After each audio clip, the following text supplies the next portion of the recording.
Hello, I'm Johnny Paprika of the Dugs. We pitch ourselves as an off-kilter Sportscenter that may at times be in questionable taste. But that's not to say he doesn't have humility. His high school coach, fully aware that this kid was an absolute stud, still used to make him clean the toilets in order to keep him humble. Man, here in the States, the only thing we put our up-and-coming athletes through is sexual abuse, so maybe toilets is the way to go. His legacy lives on in the biannual Dummy Oi Classic, which features members of the Rochester Recreation Club of the Deaf and the Buffalo, New York Club of the Deaf, at a recreated 19th century ballpark. Crowds are said to be some of the most raucous you'll ever see, but not because the games are particularly exciting, but because New York fans are just huge proponents of irony. Today we're taking on the monumentally important topic of the Negro Leagues in our reveal of arguably the best Negro League team to ever play the game. We're going to try and do this all while not pissing off every single one of our viewers. Should be fun. I'm not nervous, not even a little bit.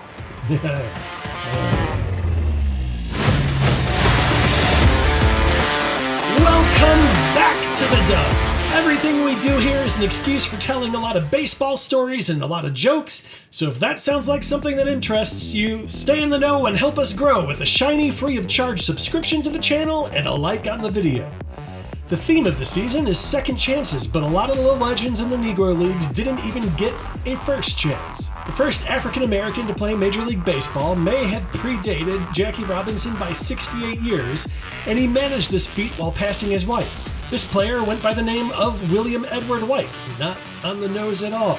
The reason he entered the game was Joe Start. Joe went by a couple of nicknames, Old Reliable and Rocks. As you could probably guess, he was known for his durability. So, naturally, Rocks breaks his finger and enter William Edward White. He went 1 for 4 in the game and was never heard from again. No one seems to know where he went, only that future Hall of Famer Jim O'Rourke went on to fill in for Joe Start from there on out. On top of potentially being the first black man to enter a Major League game, he also is likely to be the only former slave, as he was born to a plantation owner and one of his slaves. Yep. I'm going to back away from that one slowly and move on to Moses Fleetwood Walker, or Fleet Walker for short, and Welde Wilberforce Walker, who are frequently listed as the first official black players in the major leagues as they weren't attempting to pass as white. This naturally opened them up to their fair share of verbal abuse and threats. Other players would filter into the minors and majors, but that was stopped dead in its tracks by a former Doug star in Cap Anson. So, as it turns out, Cap Anson was a giant racist, and now I feel bad about putting him on last year's deliberately offensive team. Although, it does give a whole new meaning to that team name. On July 14th, 1887, Anson's squad, the Chicago White Stockings, were supposed to have an exhibition game against the Newark Giants of the International League, which was home of the aforementioned Fleet Walker and a man credited as the best African-American pitcher of the 19th century in George Stovey. Anson refused to lead his team out against the Newark Giants if the black players were allowed to play. The Giants conceded and benched both Stovey and Walker so that the game would be played.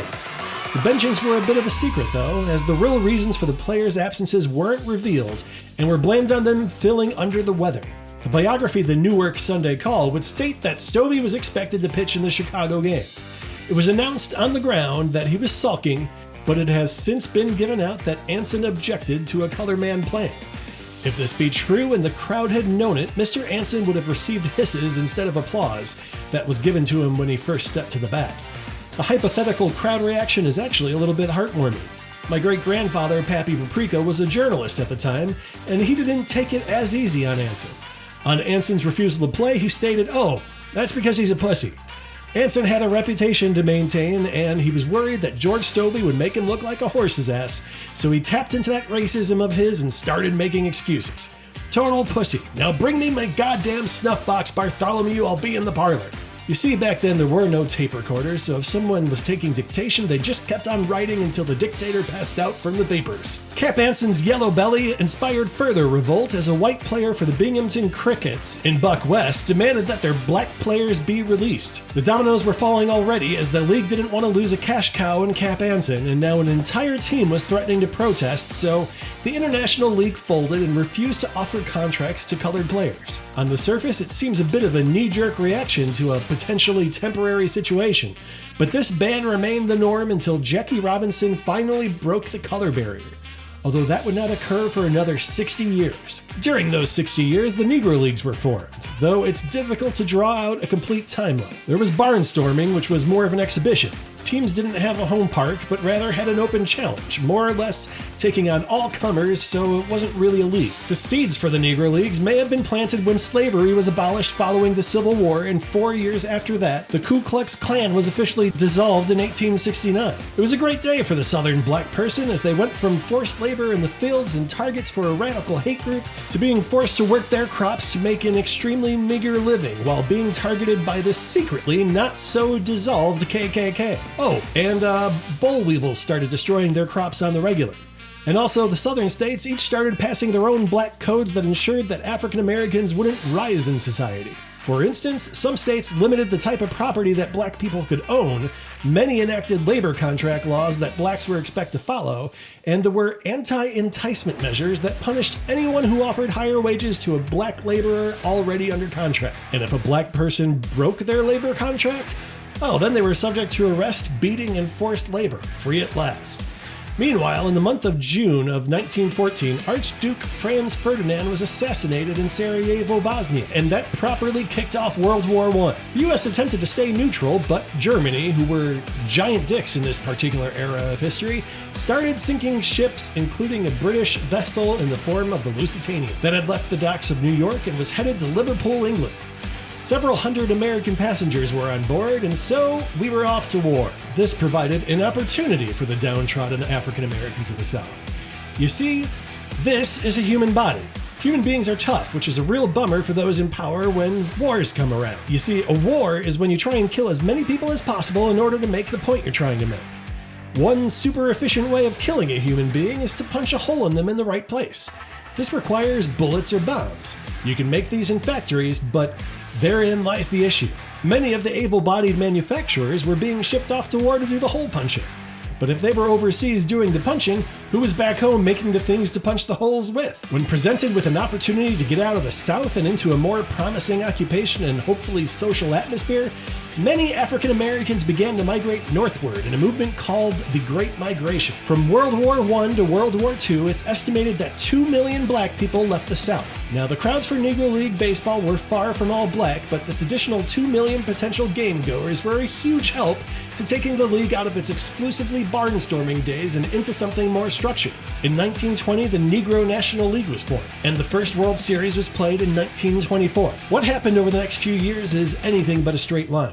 I never really took notice of the S in Negro Leagues, but it's there to reflect the fact there were many Negro Leagues. One such league sprung up in 1933, going by the recycled name of the since-collapsed original Negro National League. This league was only allowed to spring from the ashes of the other failing leagues due to the success of the team that is the next entrant into our experimental baseball tournaments, and the focus of this video, the Pittsburgh Crawfords. The team had been bought by a gangster in Gus Greenlee as a means to launder the money he earned from his less legal business ventures of gambling and bootlegging. He wasn't particularly well versed in baseball prior to this acquisition, but he soon became obsessed with it. He built Greenlee Field for his club to play in, which was one of the only stadiums built and owned by a Negro League team. Story goes was that he was insulted his players weren't allowed to use the dressing rooms in several white-owned stadiums, so he went ahead and built his own damn dressing rooms, and then the ballpark around them.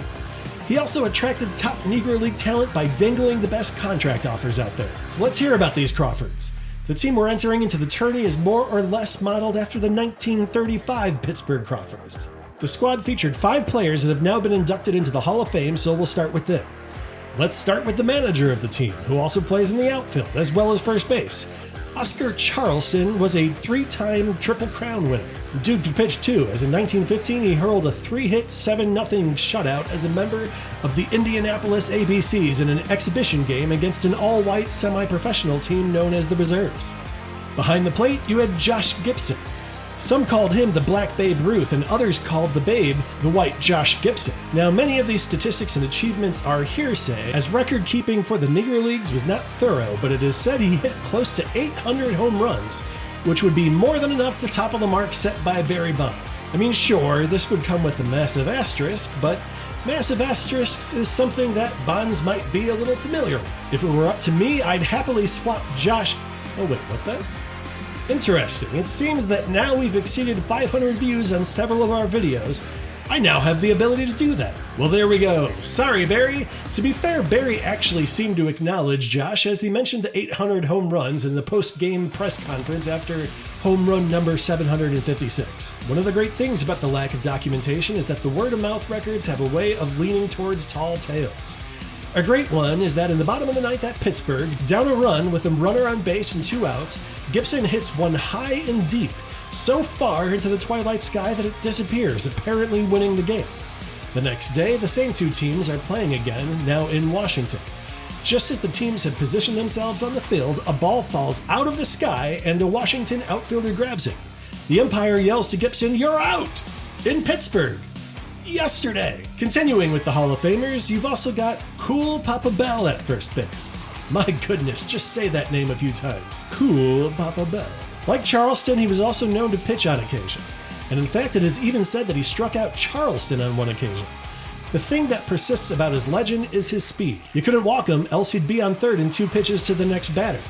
He liked to play what he called sneaky baseball, bunting and running in the first inning and then crushing the ball at the infield when they were trying to play the bunt, and getting the pitcher to balk by faking a steal of home. One quote about him said that he could flip a light switch off and be under the covers before the room got dark. It's said he scored from first on a sac bunt, as by the time the pitch reached the hitter, Bell was pretty much at second as he broke for the bag early.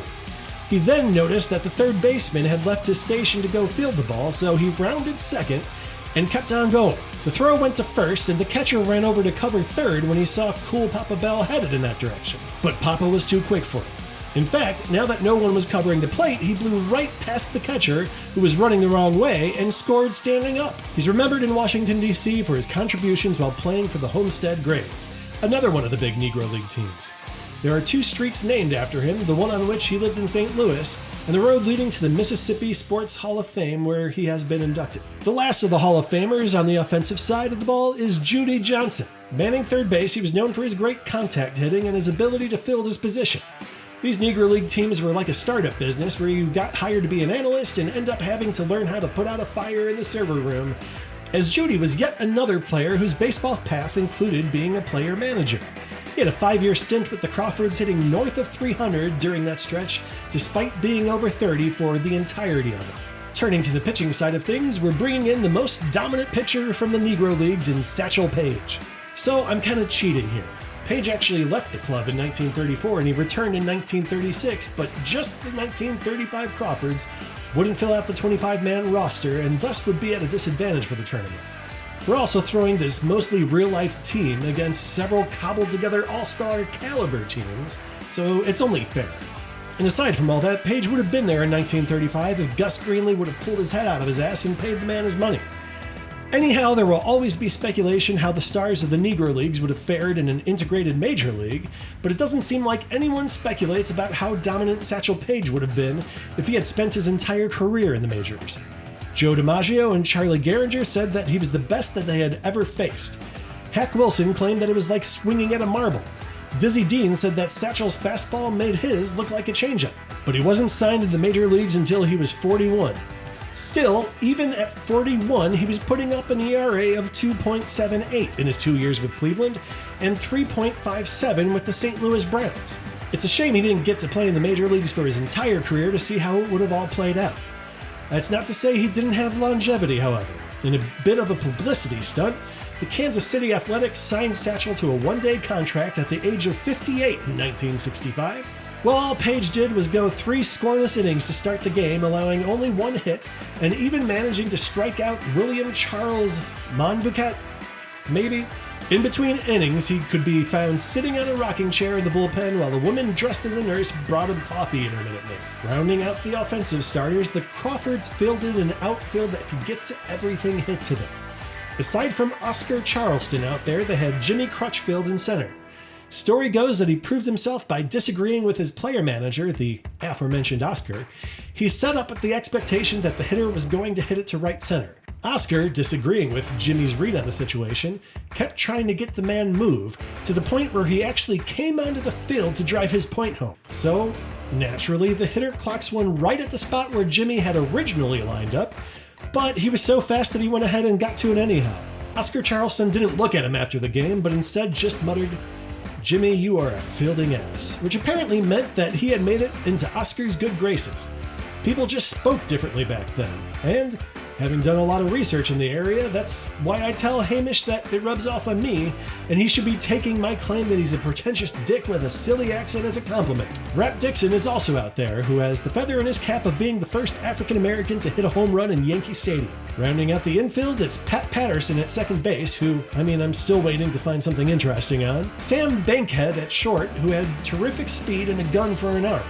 He's a huge part of the reasons the Crawfords won the Negro League World Series in 1935, recording 7 hits, one of which handed the Crawfords a late lead in Game 7 of the series. And at third, it's Bill Perkins, who is typically Satchel Paige's personal catcher, but this incarnation of the Crawfords appeared content to play him at the hot corner. Supporting Satchel Paige in the starting rotation is Roosevelt Davis, who spent 2 decades in the Negro Leagues. He's cited as one of the key reasons why the Crawfords won the championship in 1935, making 2 complete game starts. Next up, it's a lefty in Leroy Matlock, who was also cited as one of the best pitchers in the Negro Leagues. And lastly, we have Spoon Carter. I might just turn up the reason behind his odd nickname. I might not. Stay tuned to the tournament to find out. Notables in the bullpen include Sam Streeter, who once claimed, "I think I pitched 2 or 3 no-hitters. I don't remember, they didn't keep records in those days." Willie Gisantiner, who was akin to Mordecai Brown in that he had fantastic movement on his pitches due to a malformation of his index finger on his pitching hand. Before there were sabermetrics and analytics, there was body mutilation. Harry Kincannon was a coal miner, so coming to the park and chewing tobacco was actually considered a health cleanse for him. Bert Hunter, who was considered Satchel Paige's fallback man, including one stint in 1934 when Satchel Paige just up and left the team for a bit because an auto salesman from Bismarck, North Dakota offered Paige $400 a month and a new car to jump his integrated semi-pro team for the rest of the season. Satchel claimed that he had to take the money because keeping his new wife in style had created a powerful lightness in his pocket. So there you have it, Team 3 of 4 in Group A. Just one left, which will be running out there sometime tomorrow. Once again, if you've enjoyed this video, please consider a like on the video and subscribing to the channel, as that's the most likely path to the Doug succeeding and becoming a thing. We'll see you again tomorrow before starting in on Group B next week. As always, I've been Johnny Paprika, hoping all of your balls are fair and all of your one is good. Good night, everybody!